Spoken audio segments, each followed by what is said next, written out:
Are we going? We're going. Okay.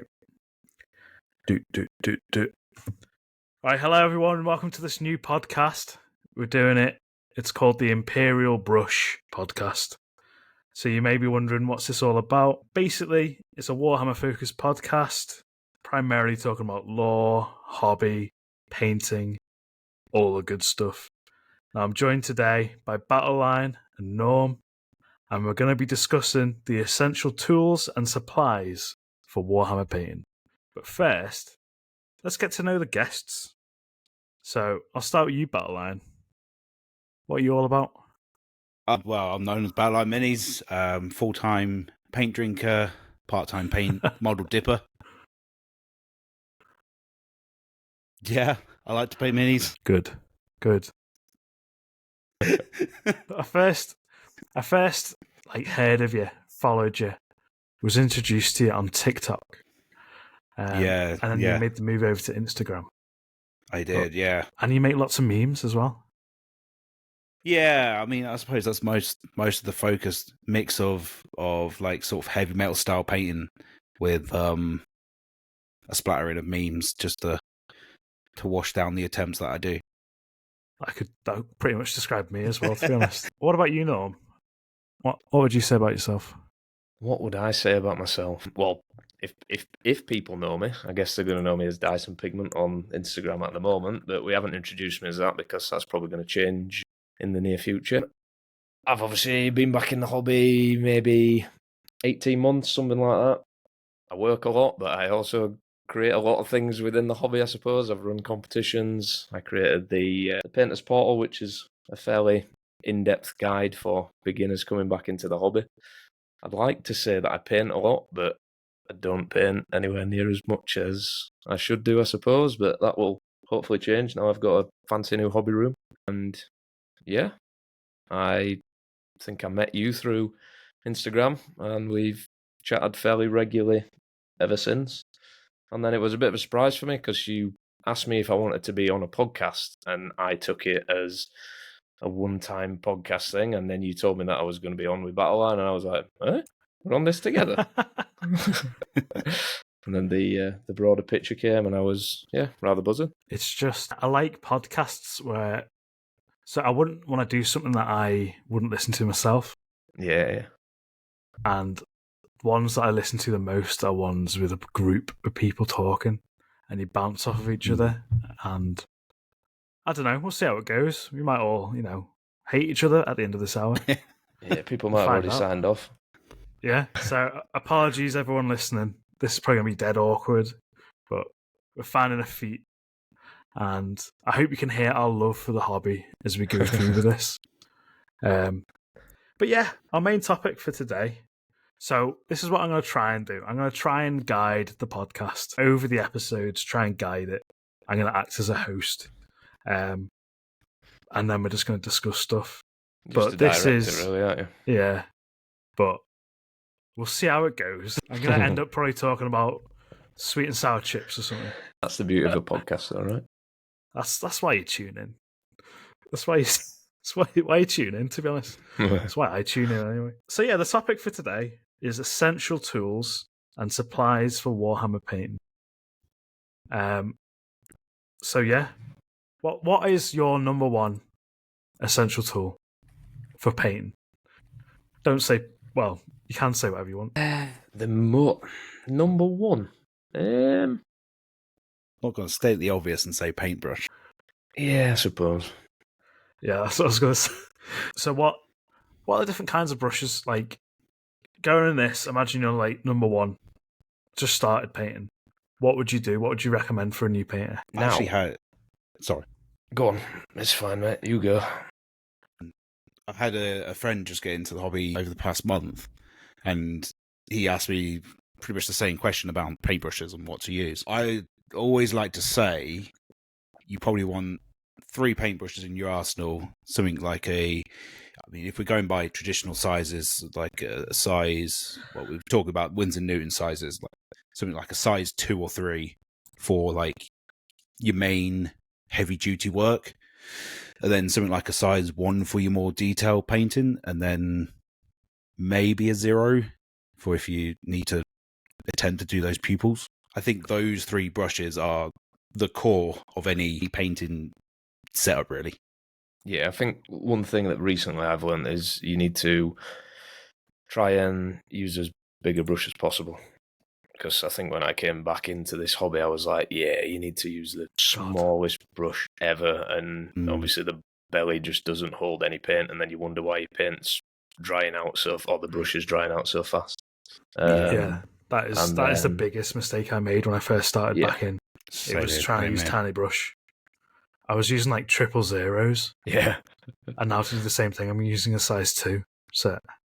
Yeah, as long as it's got a good point on it. Yeah, that's it. I think in real terms, if it's got a good tip, then yeah, obviously the size of the brush does matter for certain details, but the tip is probably the most important thing when it comes to doing details.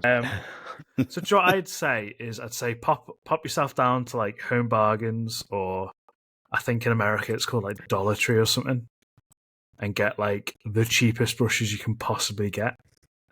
Like painting for kids, because you need a crappy little brush for like painting PVA on or painting a base coat on. But there's great brands. I'm not going to just start like repping brands, but everyone I've talked to, there's 2 brands that everyone always brings up. It's Artis Opus and it's Rosemary & Co. And you don't need to go out and buy yourself a full set of brushes. As Battleline was saying, like a size 0, size 1 and a 2, that'll do you. But if you like me, you will. Yeah. Who will I make can't that say, mistake? yeah, I agree, when literally right in front of me, I'm staring at the 3 Artis Opus boxes. It wouldn't be fair. It is handy. And then when you start, sure I'll talk about this in the future, but like when you start off with your brushes and eventually they wear out and get older, you can use them for the dodgy tasks. Yeah. And so on and so forth. Like I've got a size 1 Artis Opus brush that I've had for about 3 years, and now I use it for base coating. But yeah, the next thing, I've got a little list here. The next thing on my list, because I usually say paintbrushes first. The next thing is palettes. Yep. Now, everyone, I'll go for this one. Like, all you need just like go to like Home Bargains again and just get like a pound He's palette. not ripping any brands, just mentioning Home I Bargains. feel like me and you are going to be like proper sort of the devil and angel on this, because you're going to be like going, just do your budget stuff. You don't need to go and buy this. And I'm going to be like, listen, you get on Redgrass Games, you buy it. You don't need to go to the pound shop. I have to rep Home Bargains, being from Liverpool. And then anyone in the comments going, oh lad, it's called Home and Bargains, yeah. It's not, it's Home Bargains. Legally, it's calls it Home and Bargains? What's that all about? It's because when it started off, it was called Home and Bargains. Nah, that's wrong. And it changed in like 1992 or something. But whatever. So yeah. Nah, jokes aside though, like I would only typically, and it's something when I created the guide, it's something that I kind of echoed in there.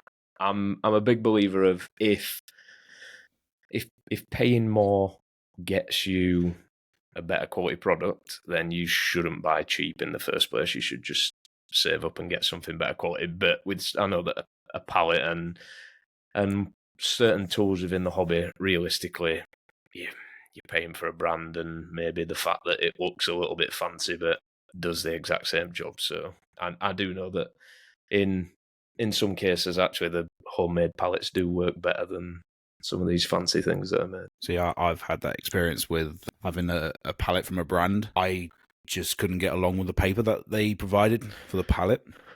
And now I just use, I still use their branded like palette and their sponge, but I found parchment paper works 10 times better over what they provided. I mean, it saves me a lot of money as well, which is that's another advantage. But not that long being into the hobby, I think I subbed to Infernal Brush's Patreon, and I was going through his videos, and I was looking at his wet palette, and I'm thinking, why does my paint not behave like that? Like, it kind of beaded on his palette, and I ended up messaging him on Discord and having like a decent sort of conversation with him, and he sent me the link, and he was like, this is what I use. It's just this particular brand of parchment paper, and I'm with you on that. That's all that I use now. Yeah. It's crazy how much of a difference it makes. I'm literally the opposite. I knew that you were going to say that. I think you've said it to me in the past on Discord. I used it. I presume you're talking about Red Grass Games, but I love my palette. I love my Red Grass Games palette. My only qualm, is that the right word? Whatever, is that it's too small, but I'm too cheap to buy a bigger one. But I love their paper. I've tried parchment paper, and I don't like when it goes all like crispy. I don't know how the word for it. No, like crispy. You know when it goes like what you were describing. I don't know if there's a word to describe it. I wouldn't say crispy. I'd say that like the parchment paper that I use, like I don't know if it's this particular brand, but like Dave, when he messaged back, he said, "This is the one that I get. Make sure you don't get another one there was a reason why he told me to get that particular one anyway." But like when you're sort of like thinning down glazes and stuff like that, it just seems to, I don't know, it just seems to work better than what the regular paper comes. I mean, I use the Army Painter wet palette, but I don't use their paper because I just felt like, I don't know, I just felt like the paint dried out too much on it. Or maybe I'm just special. I mean, now we mentioned Red Grass. Obviously, I think it's out there. We know which brand we're talking about, but it's the Everlasting paper that they brought out. Yeah, I like the idea of it, the fact that you can wash it, and then obviously, I did get 5 uses out of one sheet, which when it comes to like economics, that's good. But again, I found my paints weren't absorbing water as much through it, and were tending to dry out faster. Did you ever find that they were like almost drying during your session? Yes. Yeah, that's what I found. Add water to it during the session. And whereas you use that parchment paper and like sometimes, I don't know, let's say if I'm painting sort of like one day after the next, you open the palette and the paint's maybe separate a little bit, but you give it a little mix and it's as wet as it was the night before. Whereas I feel like you did that with, it's not just Red Grass, because I have had some of the Red Grass paper, and I just find that it's most of the papers that the palettes come sort of preloaded with. They're not. I don't know what it is about the parchment. It's like it lets a little bit of moisture through, doesn't it? But it also has a little barrier, I think. Yeah. I mean, I don't know if you think about parchment paper in the way that, obviously, when you buy it from the manufacturer, they've pre-cut it to like a specific dimension, and it doesn't give you like much leeway. So, for instance, like the gap between the edge of the parchment paper and the sponge itself. So now when I'm using parchment paper, I like to cut it smaller, and the reason is so when you put it on the sponge, you can then use, say, a brush or something and completely roll it out into the sponge, and it creates that airtight seal. So that helps the paper, the water, absorb through the paper better and keeps those paints wet for longer. Yep. But then you also have sort of a well of, an area of like wet sponge or water in your palette that you can also dip into, as well as the palette area itself. If you're getting what I mean there. Yeah. Don't be a degenerate and use your palette water. Yeah. I'm a filthy palette water user. If anyone who is listening is thinking, I wonder what parchment paper they're talking about, I'm going to drop a shameless little sale in because I found it at the side of me. And the one that Infernal Brush, who is the current Slayer Sword winner, recommended is Reynolds Genuine Parchment Paper, non-stick, oven safe up to 215 degrees, no cooking oil or spray needed. The temperature is important there. Yeah. So what was the brand name one more time? Reynolds? Like Ryan Reynolds. Yeah. That's why it's so good. It's funny, I have the exact opposite experience, but I'm using the disposable Red Grass paper. I found those to be better than the reusable, I will be honest. But I've tried parchment paper. So when I said crispy, it was the wrong thing. But it's the way it pools and like separates into like a web of paint. I don't like that. With the red grass one, it's just like a little bubble of paint, and I love it. I know what you're saying. I do know. Yeah. I think you maybe got the 180-degree version. I've got an industrial roll of parchment paper, and I've had it for years now. Maybe it's just that. It could It's, be. it's like 500 meters. It's something stupid. Obviously, I didn't buy it for a pallet. I bought it for someone else. Well, that's moving on from pallets. Moving on. Another essential: pliers and cutters.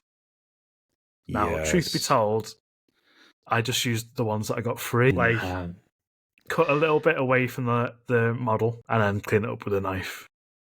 So, I know that Redgrass have just had a little bit of stick, I suppose, but now I'm going to defend them because I'm the opposite to that. In that, I think when I first jumped into the hobby, I walked into Games Workshop and the guy managed to sell me, I think, nearly every tool that they possibly have for sale. Did you get a mold scraper? I got a mold scraper, yeah.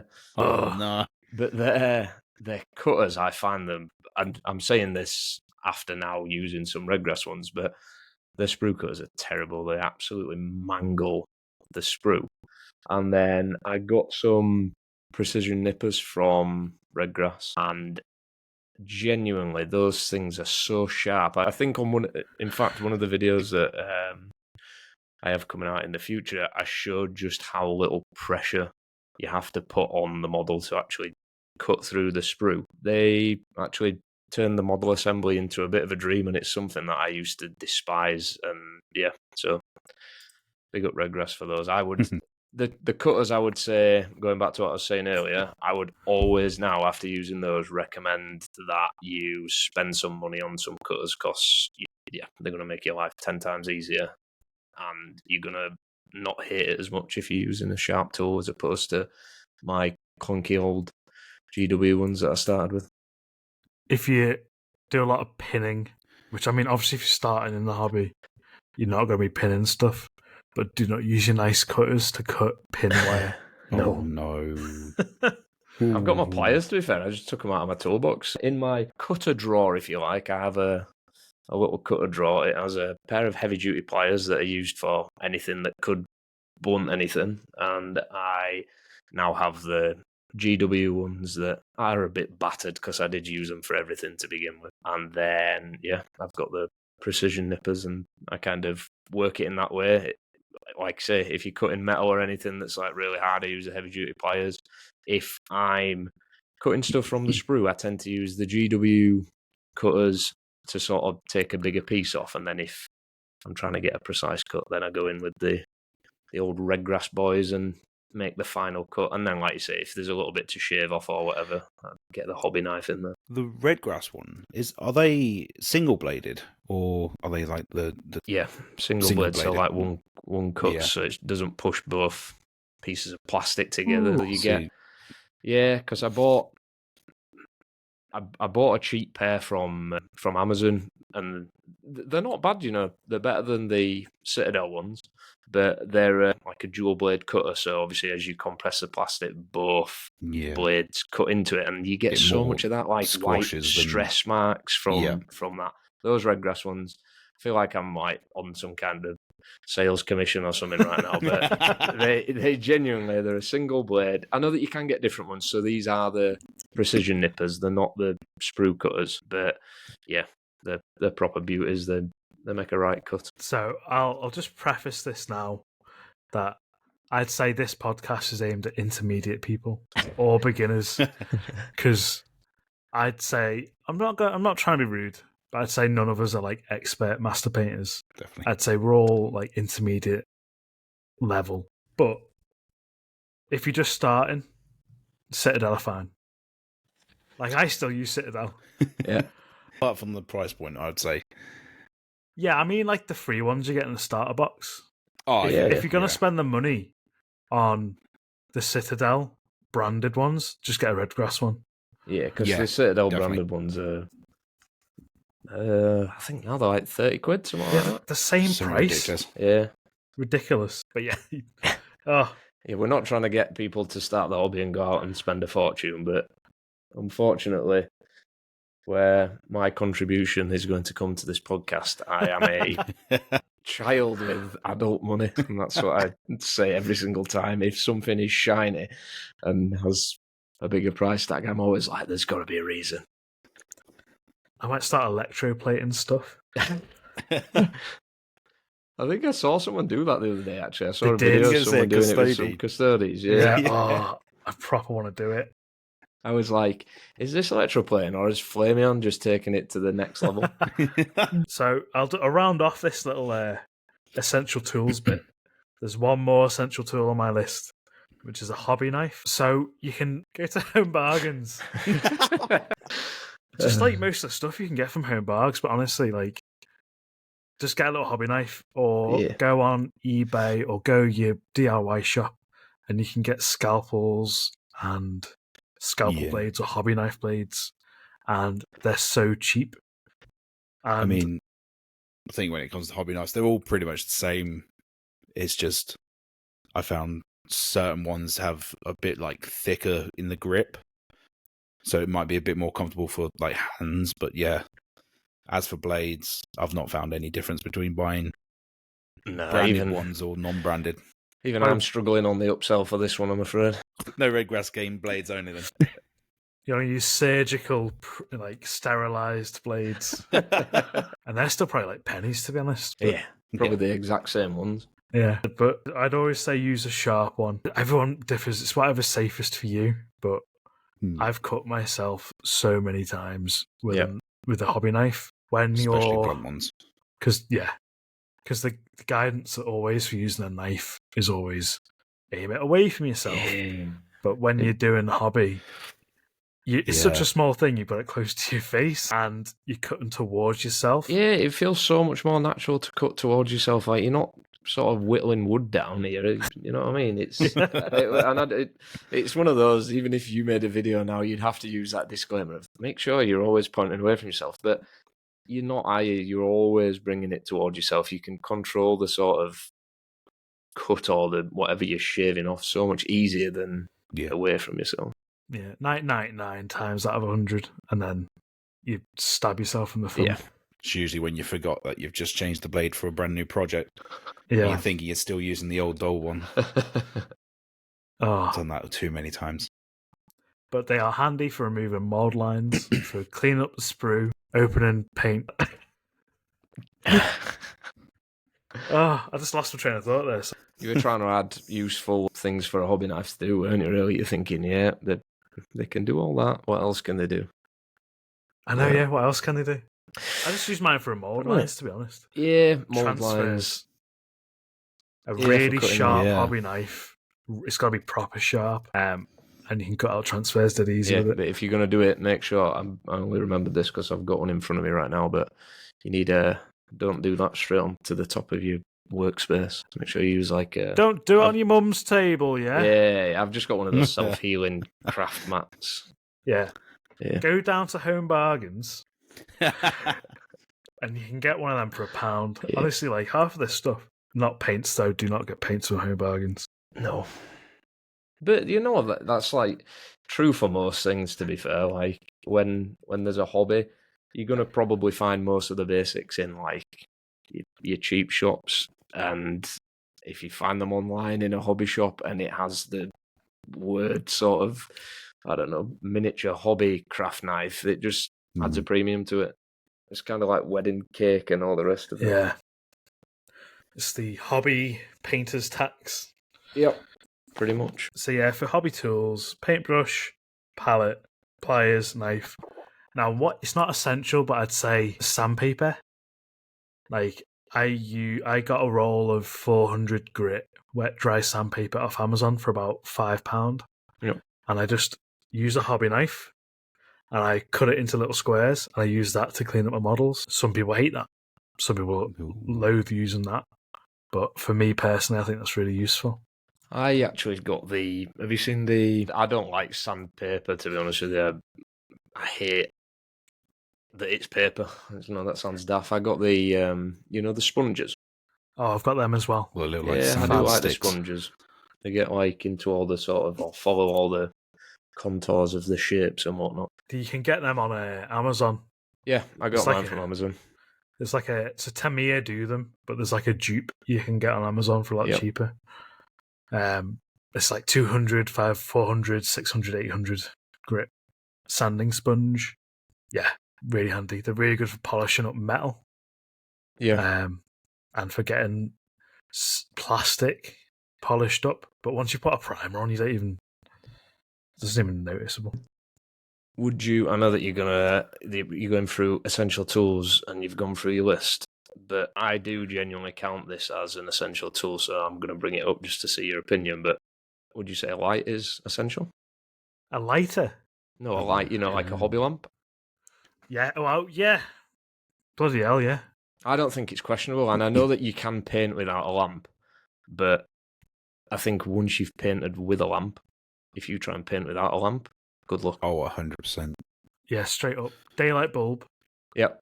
Or an LED that can turn into daylight. And I'm gonna do not necessarily home bargains, but you go down to IKEA, you get that lamp. It's like 13 quid, whatever, and then a decent daylight bulb in there. You can do a decent lamp in real terms for under 20 quid. That's when I first got into the hobby. That's exactly what I did. Yeah. IKEA. Is it the one with the bendy neck? One with the bendy neck that I used. I took it. I did a painting course not that long ago, and me and my brother both took IKEA lamps, and we forgot to unscrew the bases from our desks. So on the day of the course, we was kind of packing all the stuff up, and I said, "Damn it!" I forgot my clamp for the desk, and he looked at me, and I could tell straight away. I'm thinking, "You forgot your clamp for your desk," and luckily. Little shout out to First Millennium Dave, who was coming down to the same course in his work van, and he ended up getting some like electrician clamps and some pieces of wood, and we managed to califudge some bases together for the course. But I think for 20 quid, it's essential. I'm not saying that someone has to go and spend 150, 200 quid on a lamp, but I think for something that you can buy like that for £20, it's non-negotiable. The biggest thing I'll say is get a lamp that you can put above where your eye level is. Yeah. So you're not crouching like a little goblin. Because honestly, like when I first, with my little bendy neck, cheap IKEA lamp, this wasn't one that goes in the clamp. It's literally got like a circular base. Yeah, I know what you mean. The really small, cheap one. Yeah. So I'm like crouching over on the desk. But I've got in my setup now. I've got like a fake angle poise lamp from IKEA. The one with like the arms and changes with a daylight bulb in, and I've got an LED over the head arm desk thing that you can set to daylight, and it's just night and day because you sit up straight, and you can paint for longer. Yeah, especially at my ripe old age. Like you need to sit. Don't sit like an idiot. Yeah, and you young ones, don't sit like an idiot. It's so easily done, though. It is. Sometimes the sitting like the idiot pose is the one that I find the most comfy for the short duration, though. Yeah, it's the best for edge highlighting, and then you finish the edge highlight, and you're like, oh! You seize up. It's so true. Yeah, light essential. Yeah. So far, I've got get a cheap paintbrush from Home Bargains, get a cheap palette from Home Bargains, get a cheap pair of cutters from Home Bargains, get a hobby knife from Home Bargains. Included with that is a cutter mat from Home Bargains. Go to Home Bargains, get a lamp. I reckon you could probably get a daylight bulb. If not, go to Amazon. Yeah. But you can always upgrade and get better stuff. With the paintbrushes, I forgot to even mention, but there's two massive differences. So the cheaper ones will always be synthetic hair, which has its pluses and negatives. If you're a vegan, you don't like animal cruelty, synthetic is fab because it's just plastic. Mm-hmm. But then, you're destroying the planet. But it doesn't hold a tip, and it doesn't last as long as a Kolinsky sable brush. So that one, it's made from like the tails of these sables. It's like the little tips of the tails, so it how do you think they get the hair to make the brushes with? But it's like the best. It's like, I think per weight, it's more expensive than gold, isn't it? Yeah, But something like that. it's it lasts for years. You can care it like you would your own hair with like shampoo or soap, and it lasts literally years. You can, but I holds think it's also worth noting, don't do what I did and buy the sort of cheap Amazon sable brushes, because they're not very good. Yeah, and you can buy bad sable brushes. Yeah, and they'll call them sable. Yeah, they won't call them Kalinsky sable. Yeah, but like some will either get like, you know, some will call them squirrel hair brushes, and they're actually made from camels. But like it's all sorts. It's all madness in the brush industry.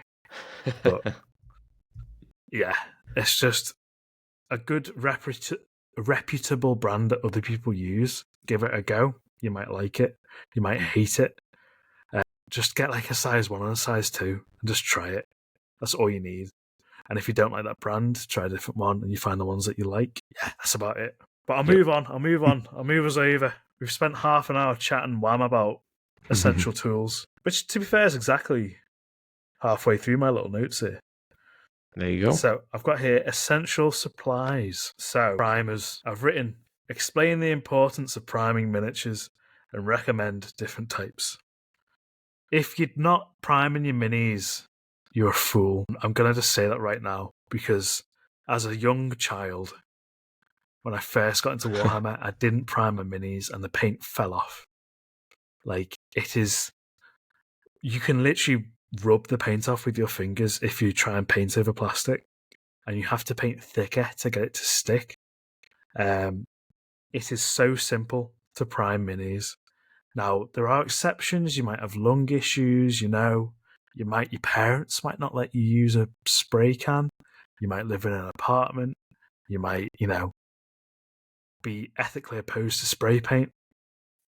But you can get brush-on primer. And if you can't use brush-on primer, then, you know, I mean, you can't paint anything. Yeah, we can't help you. Yeah.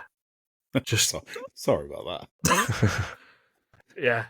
So there's many a brand that like you can use. There's a good cheap one that everyone uses. Some people say use Halfords, which I have used once before, but it really is a car paint. But there's one on Amazon called Hycote, Hycote, which is cheap and it does the job. There's another, what's it called? I can't remember. There's a big hobby one with all sorts of colours. They colour match Citadel. They are good spray paints. It's that Colour Forge. Colour Forge, yeah. Those chaps.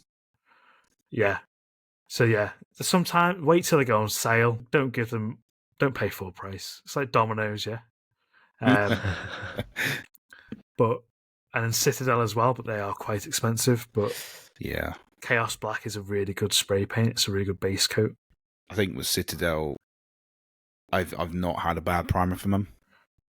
Over the years, I've never had a problem with Citadel primers. They're just good. Yeah, they are expensive, like you said, but you know what you're getting with them. I think it depends what you're doing as well. Like, I know a lot of people, because obviously you can airbrush primer this day and age too. But even then, I think some of those primers are a little bit iffy. I have used a few airbrush primers that don't seem to sort of bind to the plastic. I would agree that sort of rattle cans, I've never really had any issues with Citadel. Yeah, so it's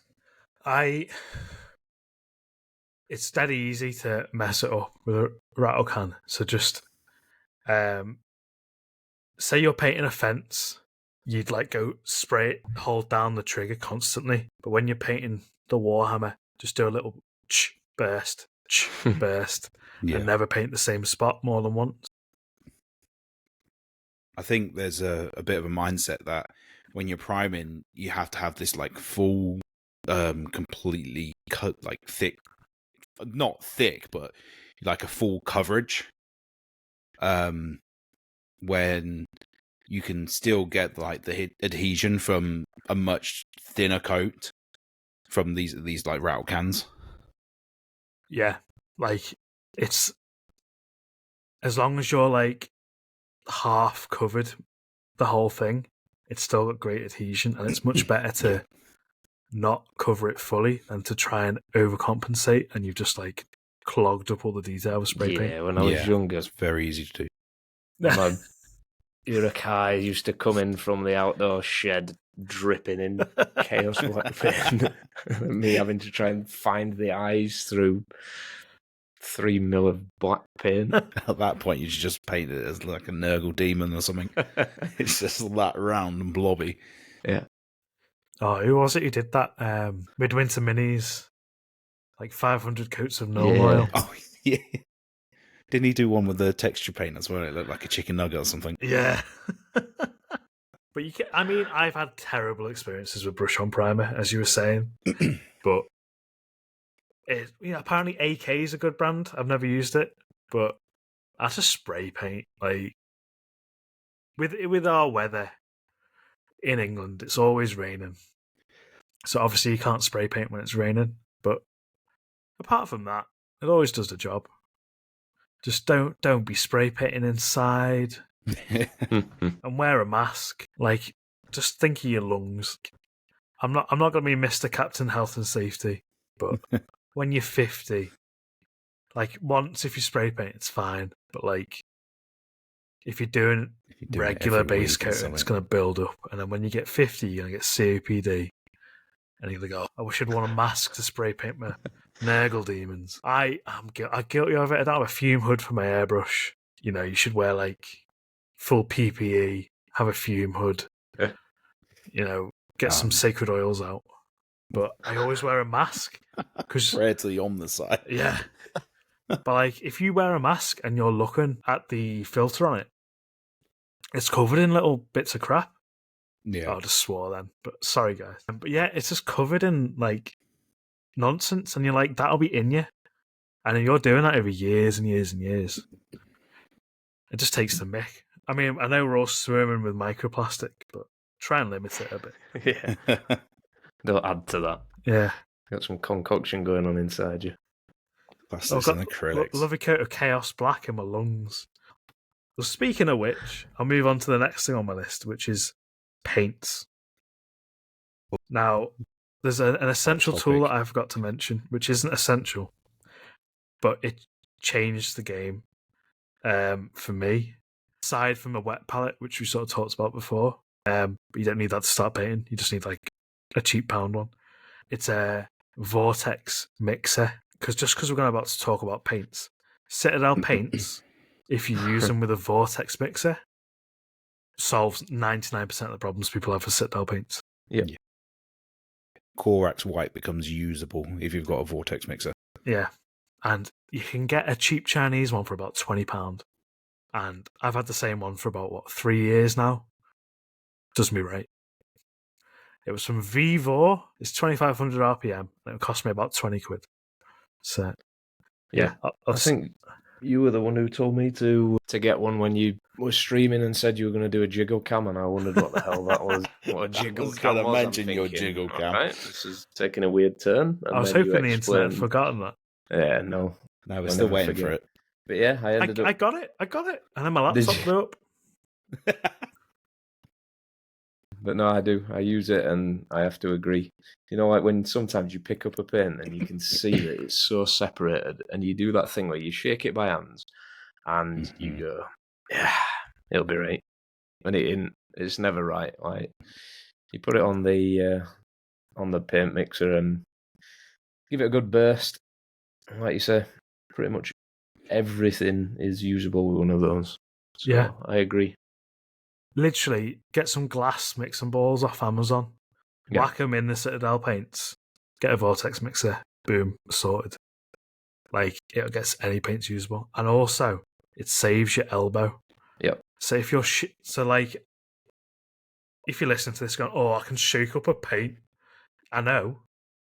But if you're shaking a bottle of paint, you're like activating all the muscles in your arm, and you're losing your ability to do fine motor control. So you shake up this paint and you're whacking it on the palette, and then you're trying to paint an edge highlight. Your arm's not in the right state of mind. Being that pump, boys. literally. But then you're using this vortex mixer, you're saving yourself from that. So, like, you're not going to get a sick pump, but you're going to get sick paint. I remember, I think it was December time when you were streaming and you told me to get one, and I ended up putting it on my Christmas list. And my missus ended up saying, she was like, what's this on your Christmas list? And I'm like, what? And she's like, you've put a test tube mixer on your Christmas list. And I'm like, but I'd totally forgot what she was on about. I'm like, a test tube mixer? What have I put on this Christmas list? And then when I realised what it was, because obviously most of the descriptions are like, yeah, used in labs everywhere. And I was like, I know it's a paint mixer. And then I think when my brother came round, to be fair, he saw it and he did the old eye roll, because I'm a sucker for buying everything and anything that anyone tells me what to get. But I think he also agreed that it was a good little investment. There's so much hobby tat that people try and flog you in this hobby. Yeah. But the only things I'd ever say are like sort of essential hobby tat is a vortex mix and a wet palette. Yeah. Yeah. It's just life changing. And like when I first started, I was a proper not elitist, but I thought I wasn't good enough. I thought I didn't deserve to have a wet palette. Like only pro painters get wet palettes. I'm not a pro painter, but it saves you money in the long run because you're not wasting so much paint on a dry palette, and it just makes it easier. It's more forgiving. You got a consistent paint quality, and you'll try and learn how to do edge highlights, and you'll have to constantly add water, mix it, add water, mix it. Whereas on a wet palette, you get it to the consistency, and it stays that way for a lot longer, and you learn a lot quicker. Like, 3,000%. If you're starting your hobby journey with consistency, you're going to see progress much quicker than someone who's not thin in paints or having, like you said, having the trouble of paints, keep drying up and having to oh my god, I've lost my train of thought now. Basically, it's a cheap hack in real terms. It's like, for what it is, a massive investment. You get a good game from it. Yeah. Oh, I forgot to mute my mic when I was drinking then. Sorry, guys. Yeah, we heard it. Probably saying me glugging down. I get like a proper dry throat. If I had a wet palette for the throat, it wouldn't go dry. But yeah, moving on. Paints. So I've put here, discuss the different types of paints. Acrylics, metallics, washes, the characteristics, and the popular brands. So in hobby painting, 98% I'd say use acrylic paints. Yeah. Most paints in the world now are acrylics. Oil paint is the other major kind of paint. You obviously got watercolours and all sorts, but in the hobby terms, you've got acrylics, you've got oils. Yeah, so like acrylic paints are what we use in the hobby. There's some people who do amazing oil paintings, but what we use is acrylics. There's metallics on washes, but they're still acrylic paints. Just the washes are like thinned, they've got different medium in them, and then metallics have got little flakes in. I love paint, and it's going to sound so daft, but I love pigments, I love paint, I love the chemistry of it. So like acrylic paint, the basis of it is you've got an acrylic resin or binder, and you've got pigment, which is it's like a little teeny tiny flake of colour is basically what a pigment is. And then the other major component is water, which is why you thin down acrylic paints with water. Too much water and the binder, that acrylic resin, breaks, and then the pigments come out of solution and everyone cries. And then, I think there's contrast as well, which is a bit like a wash, but it's got another sort of like ingredient in, which makes it sort of flow differently. Extra magic. Yeah. It's just the add-ins into paints. So, popular brands. So the main one everyone uses is Citadel. Oh yeah, 100%. Which, they're not bad paints. They're not great paints, but they're not bad paints. No, 100%. Like, I think because a lot of people, Warhammer does have like the biggest, really, like the biggest stake in the miniature market, really. And obviously, with them making their own paints, it's only natural that majority of people will end up going to Citadel. And some of their paints are brilliant. Like their Retributor, is it Retributor Gold? Retributor armor. Yeah, I use that. Oh, one of the most fantastic gold, like warm gold tones. Yeah, It's like I'm beautiful. a massive Tooth and Coats lover, but Retributor armor is, in my opinion, the best base coat for gold. Yes. Yeah. I think every brand in life, but in this instance, I think every brand is going to have good and bad paints. Like people just, I think all the time like to sort of complain about Citadel, but it's probably because they are one of the most used paint brands is why they probably get more stick. But even some of the other brands still have like terrible paints. It's not like one brand is. I don't think there's necessarily one brand that you could say, like if you go with that brand, you're absolutely fine. Like I know a lot of people love AK paints, myself included, but blue, I'm not a massive fan of AKs.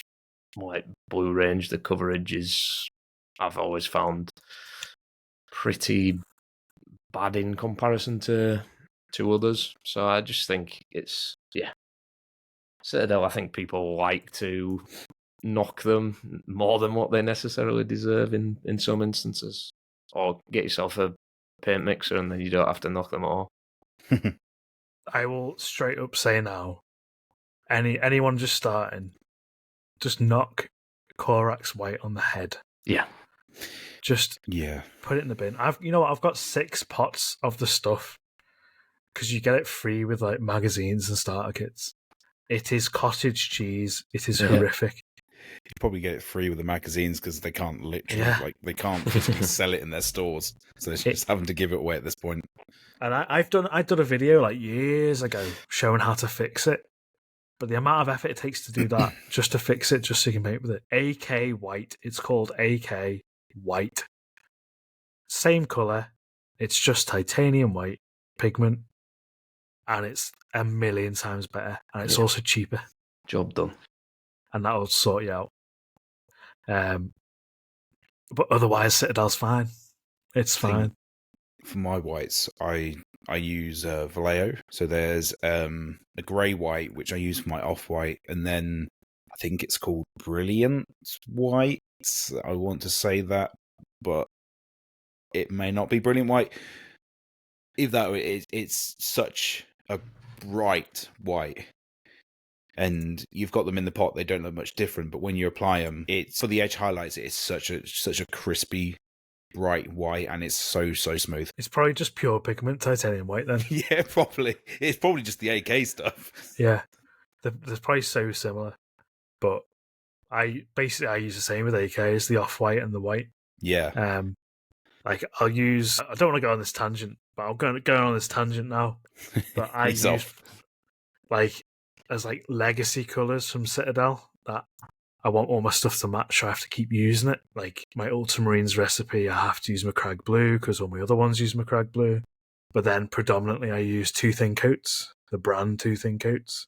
But then I'll use little paints from different ranges just to round it out. Like I use the AK whites and blacks. I use Vallejo Glorious Gold as a mid-tone for gold. And it's just other little things like that. But like the best paint is the best paint for you. So just try different paints and you'll know which ones you like the best. And they're the best paints. So everyone's trying to flog something at you online. Like everyone's going to have an agenda, and everyone's got their own personal thing, which everyone thinks is the best thing. And you get a lot of angry, loud people online going, Vallejo's the best, Citadel's awful. It's like, and give one. Whatever the best paint that you personally think is best is the best 100%. One for you. At the end of the day, it just comes down to your personal preference.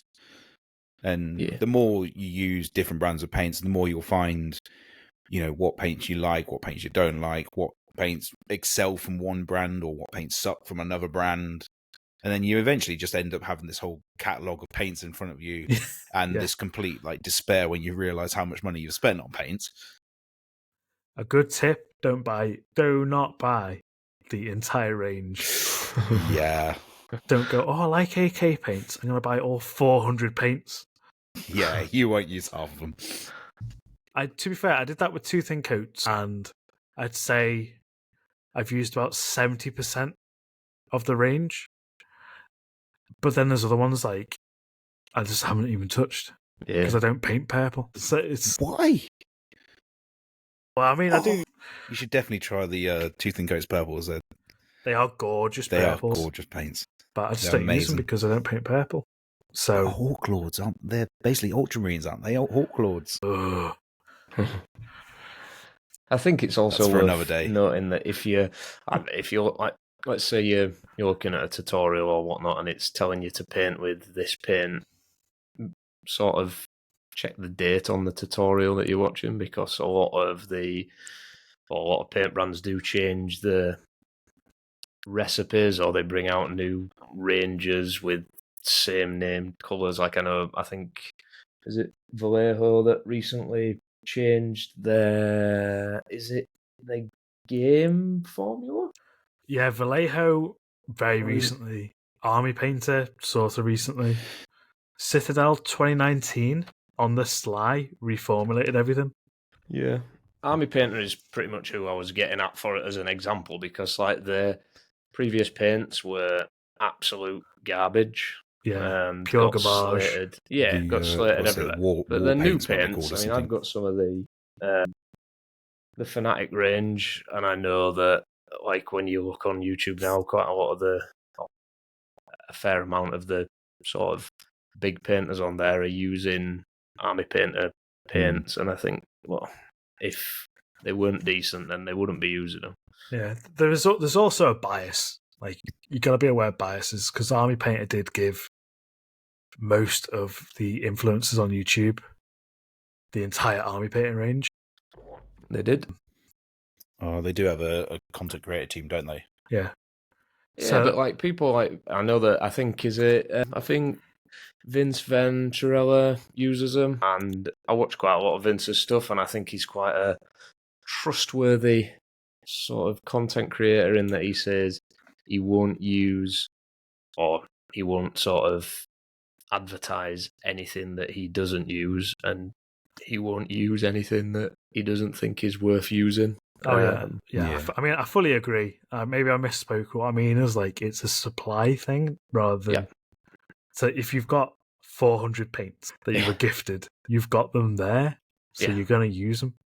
And they are good paints. Like, the amount of people that have said to me that they're good paints, that I believe that they're good paints. I've used one, and it's okay. I think, to be honest, paints now are getting incredibly similar. I think there must be this, because I used to think they made them in-house. I've watched enough behind-the-scenes videos that they get them in like these massive drums that like an external factory makes. And I wouldn't be surprised if it's one big factory making everyone's paints, and then they just bottle them in-house, because they're all so similar now. And I know they've got their own formulations, what pigments they use, blah, blah, blah. But I wouldn't be surprised if it's just one company making them all. Yeah. In this... Oh, imagine the size of the paint pots. Oh. You're getting far too excited. Dunk a whole Baneblade in one pot. You could just dunk yourself. Oh, big pot. You'd be like that guy from Dune. Oh, what's his name? Harkonnen something? Something Skarsgård. I can't think of what his name is. Oh, well. So, yeah, like, metallic paints. There's a bit, the hoo-ha in the hobby. The big, like, controversy. Not controversy. My words, man. The big... Oh, what am I trying? Help me. NNM, TMM. It's the hot topic, that's it. The hot topic. So, true metallic metal, TMM, and non-metallic metal, NMM. So, NMM. You get on the Google, type in Rembrandt's The Night's Watch. That's an oil painting. Now, he's created armour in that using oil paints. It's not metallic flakes in a paint. He's created light and shadow to make it look like a metallic object emulating light and shadow as a metal object would. That's what you do with non-metallic metal. So people try and do that on miniatures as well, to varying degrees of success. I'm awful at it. There's some like Flame on Instagram. Flameon? I have no idea. I think I called him Flameon earlier, but I think people call him Flame on. Listen, he's Flamey on to me, and that's what he's getting, all right. Johnny Flash, Flame on. But yeah, insane. Like, I don't know how his brain works and manages to do that. He's silky smooth. But it looks metallic. There's a negative to it, which in the land of social media, you're seeing a 2D picture on a 2D screen, and your phone is shining a light into your eyes. So it looks more realistic on a phone screen than it does in reality. Yeah. Metal flakes. So there's a thing called mica powder, which is like I think it's like a shiny rock, but that gives sparkle to stuff. You see it in like sparkly drinks or like unicorn gin, but you can put it in paint to give it a shimmer. But they also use little flakes of aluminium usually because then they can be coloured, and that gives it a metallic sheen. So that's a metallic paint, which is what we was on about before with the Retributor armor. So that is a true metallic. And then you use sort of brighter in value to make it brighter in the highlights, and it looks metallic. And in the hand, that looks a little bit more metallic as well because it reflects light in person as you're changing the model around, like a piece of metal would. Yeah, like a non-metallic sort of paint job always, not always, but typically has a best angle. It has like it should be viewed from this point to sort of look at its best because that's where the light's being replicated, hitting it and whatnot. Whereas in true metallics, in theory, obviously I know you're still adding highlights on there, like you say, but they're going to look similar from all angles, you would hope. Yeah. I'll quickly rep. I love two thin coats, but I'll always say to people, if there's one paint you get from the range, Cerakote Silver. It is the best metallic paint going, and you can use it to base coat anything. So for like a steel on a gun, I'll just paint it black, then put Cerakote Silver, and then slap a Null Oil or Null Oil equivalent over the top, which we'll get onto in a little sec when I'm on about washes. And that's that metal done. If I'm doing gold, base coat of black, then the Cerakote Silver, and then Retributor over the top, and that's banging, absolutely banging. Looks amazing. I don't know what kind of magic they used to make that paint, but it's hands down the best one in that range. Would recommend. It's like £3. Get it. Save you a lot of trouble. Don't use the Citadel, whatever it's called. Lead Belcher, is it? Yes. Yeah. Yeah. Yeah. So yeah, that's it. And then washers. So you can use washers in two sort of ways. They're sort of like a thin, but really, acrylics like heavily pigmented thin paint. So when you're just starting out, they'll teach you in the Games Workshop shop.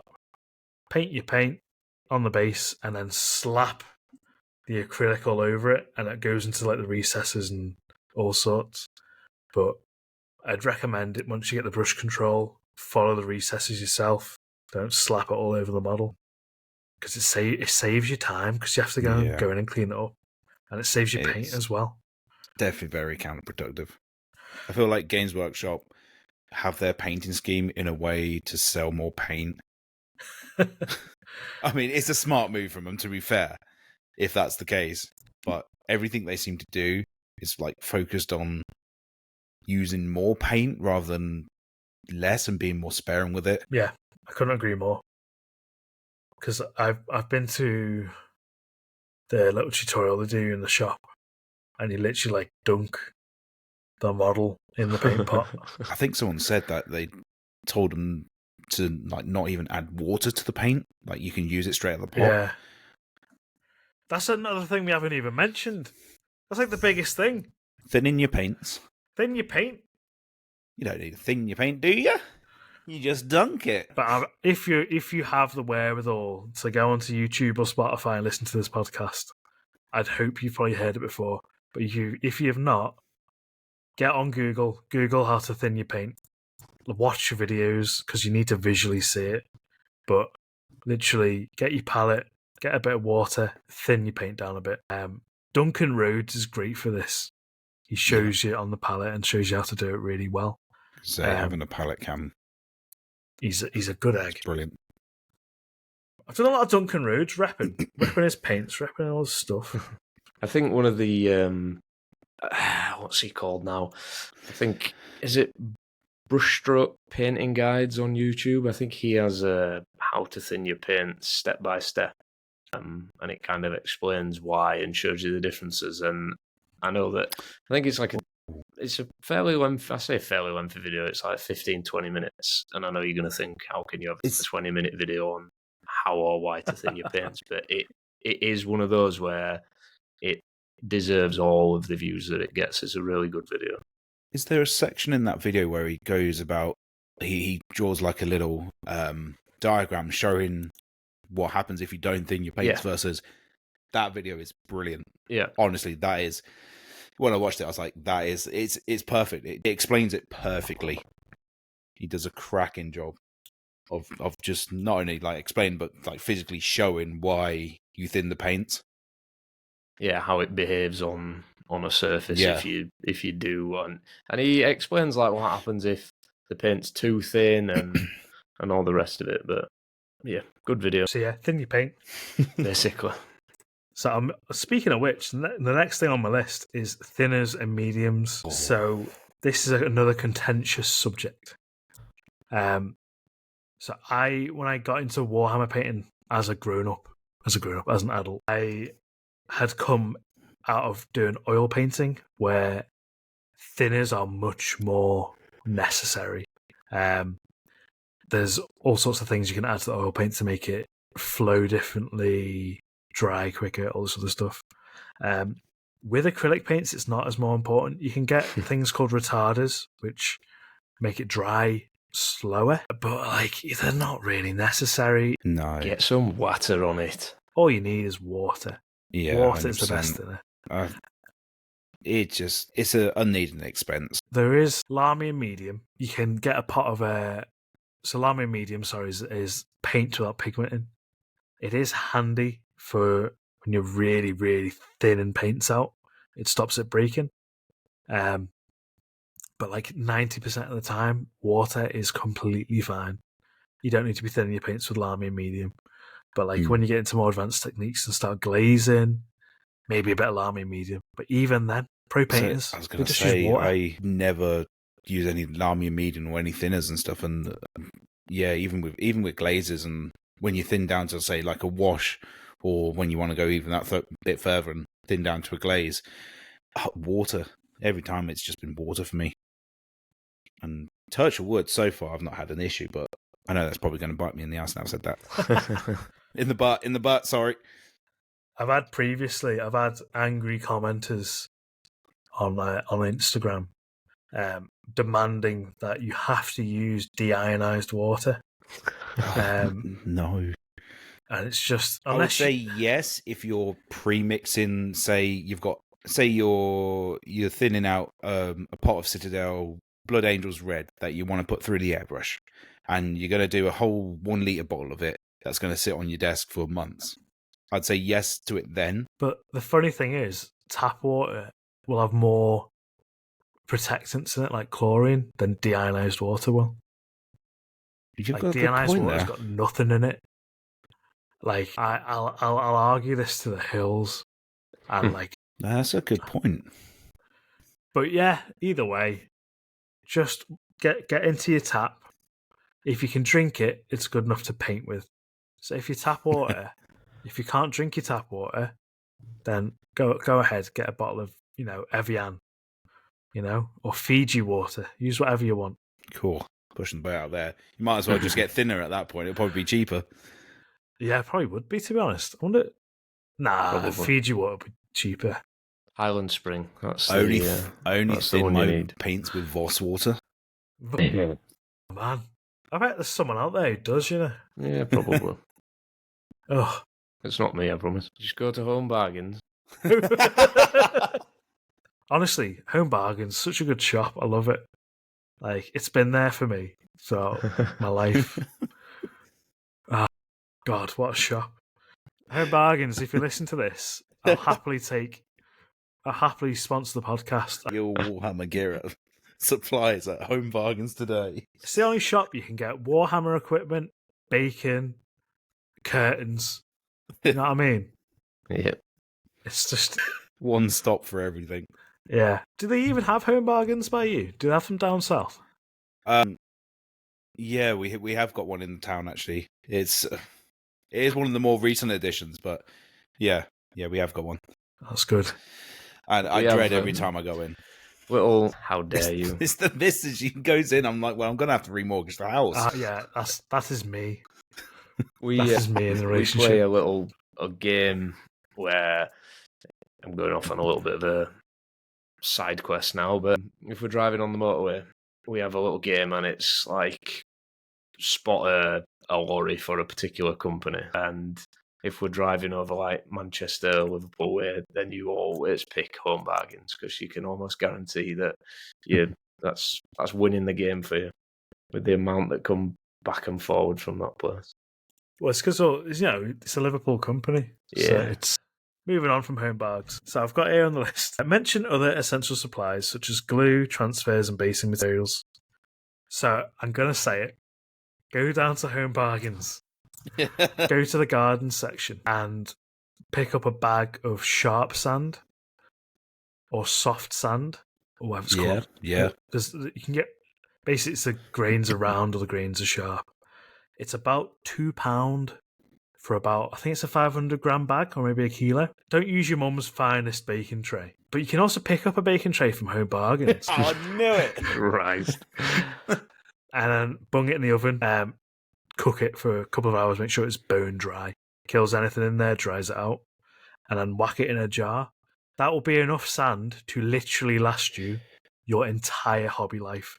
If you get a bag of that Home Bargain sand and dry it off, you could use that until you're 70. For that same price, you'd buy a teeny tiny tub from a hobby supply shop.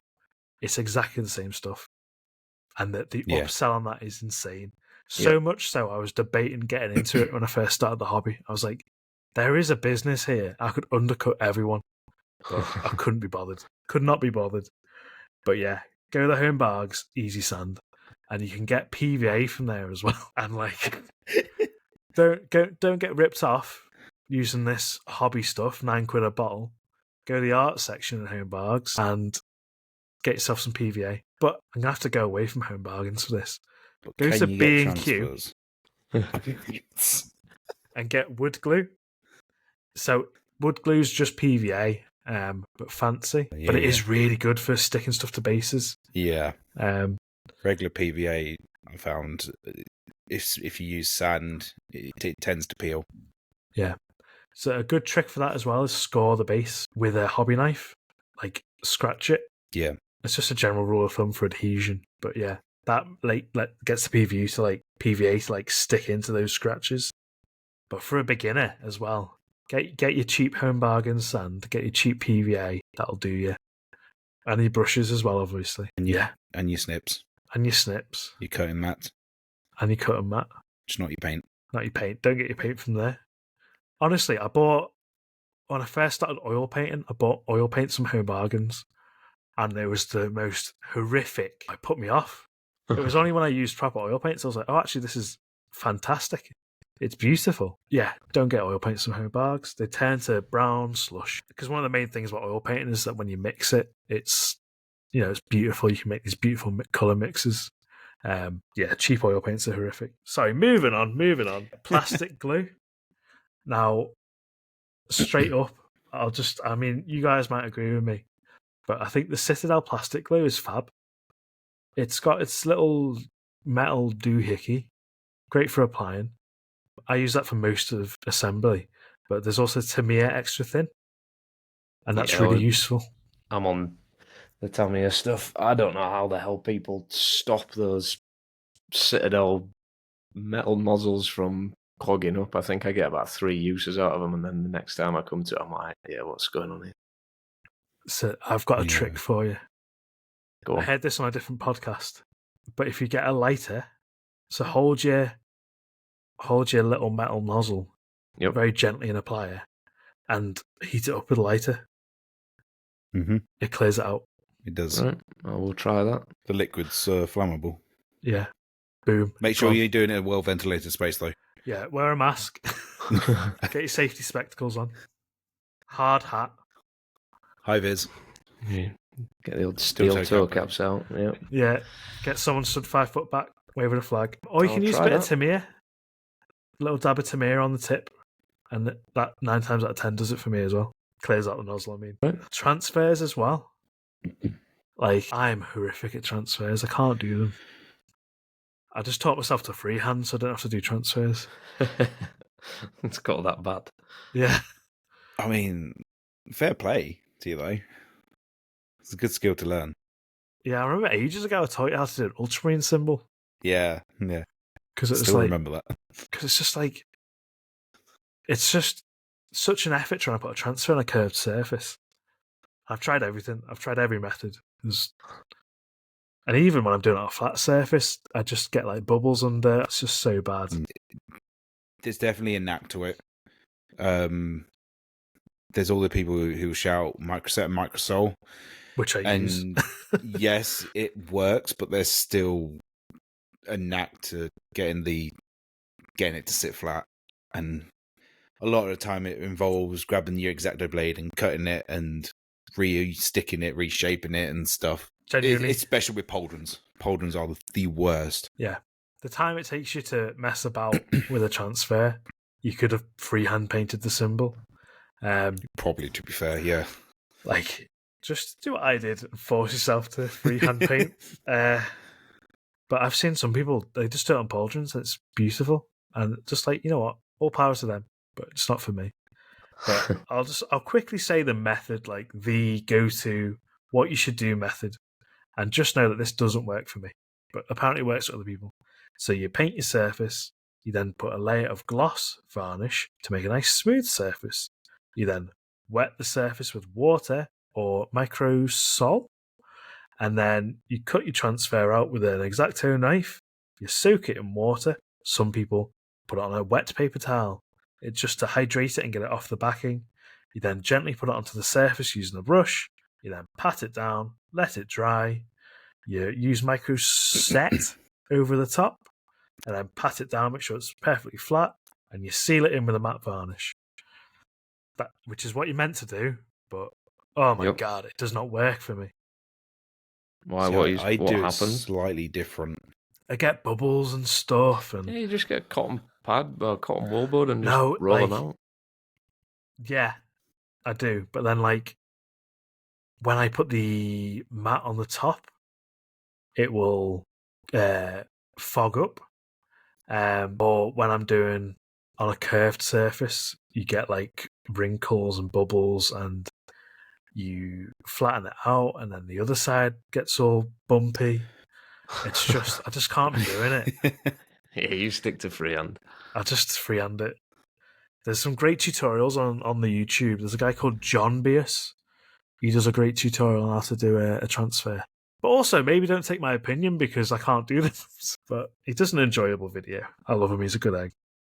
But that's everything on the list. Have you guys got any other like essentials you'd say? Yeah, a hairdryer. Yes. Straight up. Oh my word, I missed it. Yes, 100%. And you know what? I didn't used to use one until I actually went on a painting course, and it was on the sort of kit list. And when we took it, obviously, you're using it anyway to try and speed up the amount of painting that you could get done on the day for the course. But we were doing quite a bit of glazing. So it was just, obviously, the hairdryer came out to A, speed things up, but B, sort of lock in each layer, if you like, so that you didn't get any, or got less chance of tearing and all the rest of it. But ever since that, I've found that I use the hairdryer like all the time. It's proper handy. Like, so I'm gonna say it again. I went to 3 different home bargains. Where Three of them. do you think would sell a hairdryer Amazon. Well, yeah, but I was trying to save a bit of money. But Home Bargains, you'd think, would sell hairdryers. We went to 3 different ones, didn't have a hairdryer. So I got £9, and this is like a month ago, so it's, Cosy lives. A £9 travel hairdryer. Deliberately got a really bad one. It was the cheapest one in Argos. Because it's so bad, it's not going to melt your Mini. Yeah. So the main thing you want is that airflow and a little bit of heat over your model. I can't fault it. It's gorgeous to use. Like, I have melted models previously using a hairdryer. This one, nah, beautiful. It's something like 3 watts. You know what I mean? Yeah, it's like one of those pathetic sort of hand dryers when you go into public toilets. Yeah. Just may as well not be there. Like a mouse blown through a straw. So that's exactly what got recommended to me one painting session. Someone said, don't go out and buy this fancy multifunctional hairdryer with 24 different settings, or steal your missuses with like Dyson adding curling. Yeah, don't use effect. the Dyson one, yeah. Yeah, he said just get the cheapest one you can from Argos, like 10 or whatever, and that's all you need. What's his face? Oh my word! I literally spoke about him earlier. Midwinter Minis. He had a Hello Kitty one, didn't he? For years. He was a massive part of me getting back into the hobby. Like, I was watching his videos before I got back into it, and he properly inspired me to get back into it. So I've always got a massive place in my heart for him. He's a good egg. But yeah, Battleline, do you have any other like essential tools, or do you reckon we've covered them all? Probably not essential, but it's a bit of a hot take of mine. Ooh. I like to keep squares of plasticard. Yeah, here we go. It's a weird hot take thing. I wouldn't say it's essential, but the paint on plasticard acts exactly the same as what it would do on your model. So it's useful as just like a test to see if you've got your like mixture correct, if it's thin enough, or if you're running too thick, to add a bit of water. But not only that, you can also use it to practice brush control with. I mean, this might be for another day, but yeah, I find just having that on the desk and just having it handy can save a potential mishap on the model by first testing it on there. Do you know what I'd say to that is prime it like you prime your model. Yeah. Yes. Oh, yes. Yeah. Definitely prime it. Sorry, forgot to add that bit. They are primed. But yeah, I took that off you when you suggested it, and it's so handy, especially for practicing how colours interact with each other. So you're glazing a purple into a blue or whatever. You can test it out on that before you try it on the model. Yeah. You need to see, that way you can tell if you need an intermediate colour or whether you can just go straight for it. Yeah. Really handy. I like it. So I'm going to try... Oh, I've got something else here. So, encourage beginners to start with simple models and techniques. So don't be buying Mortarian when you're starting. Go to the Warhammer shop. You can get a free model. And it's just a Space Marine. Just practice on simple stuff. Your first model is going to be horrific. Everyone's is. Don't worry about it. Move on to your next one. And keep your first model. Oh, yeah, definitely. So you can refer back to it. But, I mean, you do what you want. It's your hobby. Do what you want. But just, I would recommend don't start with Mortarian. Work your way up to it. And what else have I got here? Practice regularly. Emphasize the importance of consistent practice. Now, obviously, bang on about this in a future episode. But if you want to improve, as with anything in life, especially manual things with your hands, practice. But also practice with a purpose. So I'm guilty of this. I paint hundreds of Ultramarines and I don't improve because I paint the same way every time. It's only when you push yourself, like consciously push yourself, and like I go, I am learning OSL and I'm going to push myself to learn OSL. Or like faces. Like I know Norm was doing faces a while back and then life got in the way. But that was about the time when I started being like, I am painting faces. I got a box of Scouts which don't have helmets, and I was like, I am painting these faces. There's no other option. I've got to paint them. And I think I think you've got to dive in, haven't you? I think it's easy to kind of like, I'm my own worst enemy in that I tell myself I want to do something, but unless all of the stars align and everything is perfect, I can so easily talk myself out of doing anything. I can be like, no, I still don't have this new blade for my hobby knife, so I can't paint that. You know, I'm one of those that, and I'm my own worst enemy in some cases. But yeah, with the faces, when obviously Josh was helping me paint those or helping advise on how to paint, and literally just slapping paint. I think I ended up stripping the head that I painted. I think I stripped it like 3-4 times before I was like, all right, I'm happy with how this is shaping up. And I think that's what you've got to do. It's pointless. Don't do too much planning. You're going to always make so much better progress and become a better painter if you're painting rather than planning. Yeah, straight up. I always have an aim and a goal. It's just so helpful. And like, reach out to people as well. I know I will, anyone who asks me for help, I'll try and help. I'm not the best at feedback, but I will try and help people. I know there's so many other people in this community that if you just drop them a message on Instagram, don't be messaging the massive accounts because they get thousands of people and they probably will not out of hatred or spite or anything, but they just can't deal with the amount of people. But like normal people, like me, for example, you message us, you ask us for help, we'll help you. Like we have the time and the energy to be able to help. But there's also the paid option. Like say Infernal Brush, for example. If you message him, you know, it might not be at the time to help you, but if you go on the Discord, not Discord, Patreon, you can pay for tuition from these sort of painters. You can get better that sort of way. Maybe not when you're first starting out, but like, you know, a couple of months you love the hobby. That's an option as well. There's also, I've got this on my little list here. I'll read out word for word in my vain attempt to be funny. Discuss the benefits of joining a Warhammer painting community for support and inspiration, aka Stibio's Discord. What about mine? Most painters have a Discord. Like Battleline's got one, Norm's got one, I've got one. Most people have got a Discord. There's some really good ones, like the Cult of Paint have got a Discord that's free for people. Most Twitch streamers have got a Discord. It's a great way to connect with people who love the hobby. It's just a community because there's sort of online communities like Instagram, but it's not. It's a bit more disparate. Whereas Instagram's a hard one to sort of communicate as a group. I suppose it's one of those you can't get a bunch of people all piling in on one topic, just with it being quite separate. Yeah. I love the Discord servers. I think they're a good little community. But you make some good friendships on there, and you get a different kind of feedback. I think it's like, yeah, if you post a picture on Instagram, you're not necessarily getting feedback as such. You're just getting a comment on it. Whereas on some of the Discord servers, it just feels a little more natural for you to end up getting to a conversation that maybe as an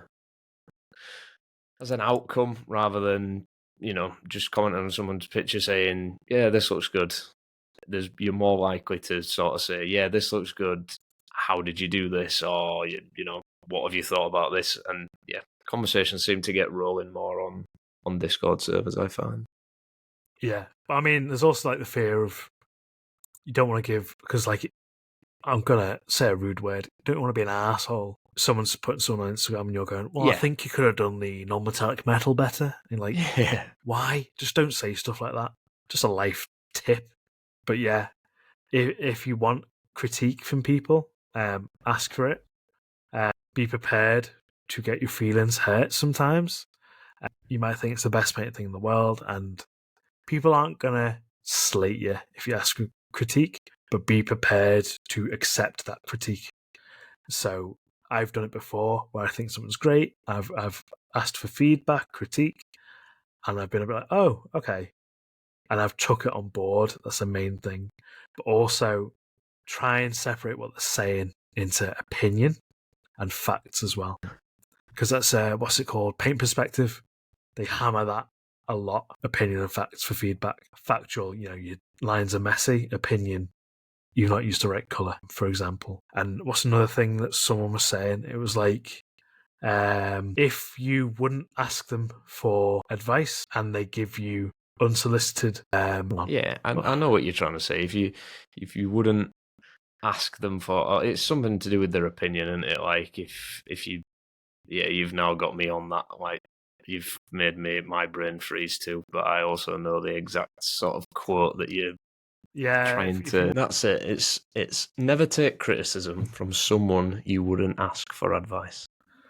So if you're putting something out there and someone's giving you some stick and it's not someone whose opinion you value anyway, just don't even take the criticism on board. Exactly. Ignore it.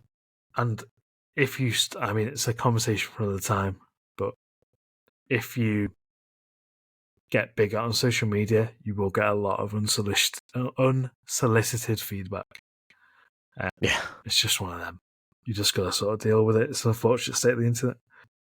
We've lost Adam. We've lost BattlelineMinis. He's gone. So I think I was capping off this podcast anyway. So we'll have to carry on. We'll carry on without him. Unless he pops back in. So basically, at the end of the podcast, I wanted to start off a thing, like a question of the week sort of thing. Okay. But we don't have a previous episode because this is the pilot, episode 0. So I'll just say, Norm, do you have a question? Now you put me on the spot. Christ. Or do you have your... Oh, my God. I was about to say, what's your question for the next one? I want to know, like, what the... Well, that'd be off the audience, wouldn't it? So, like... Oh. It helps if I said that. I didn't say that. So, audience, comment on YouTube. I think you can comment on Spotify. Or DM us, or get in the Discord. Ask us a question. So the idea is on the next one, they're going to what? They're going to ask a question. You're confusing me now. Oh, no. So can we not just say now, audience, ask us a question for the next... And the next episode, we'll answer the question. We'll pick a question and we'll answer it. Yeah. So it'll be like, what's your favourite kind of cheese? Or that random kind of question. I mean, if it's good enough, yeah. But it might be like, help, I can't do edge highlighting. But yeah, so throw your questions in there, either hobby-related or random. Keep it tame and relevant if possible. Yeah. I mean, it won't be using it. Yeah. If it's not. And then just subscribe. If you listen to this on podcast, there should be a button to subscribe to it. If you listen to this on YouTube, there's a subscribe button. Like, this is going on my... I mean, if you're watching this, you know. But this is on my personal YouTube, just because I'm hosting the podcast. But I want this to be slightly separate to me as a creator. I want it to be more the Imperial Brush Podcast. It's about, the guests as well, and not just me. I'm acting mainly as an MC rather than it being about me, if that makes sense. But yeah, Spotify as well. And maybe we might push it out to other podcasting things. But for now, YouTube and Spotify. So yeah, I'll have to say goodbye. Like, Battleline's not coming back. We've lost him forever. I'm sorry, guys. Good start, is it? Yeah, we've lost him. His first one, and he's bailed. He's clearly done that thing, and he's looked at the time. The missus is saying, "Get to bed," and he's had to do the false disconnect. Oh no! I don't know what happened. We had a power cut. Oh, well, thank you everyone for listening. Thank you, Battleline. Thank you, Norm, for joining me. My pleasure. I'm gonna try and get these out. We're gonna try and organise it so we're getting out 2 a month.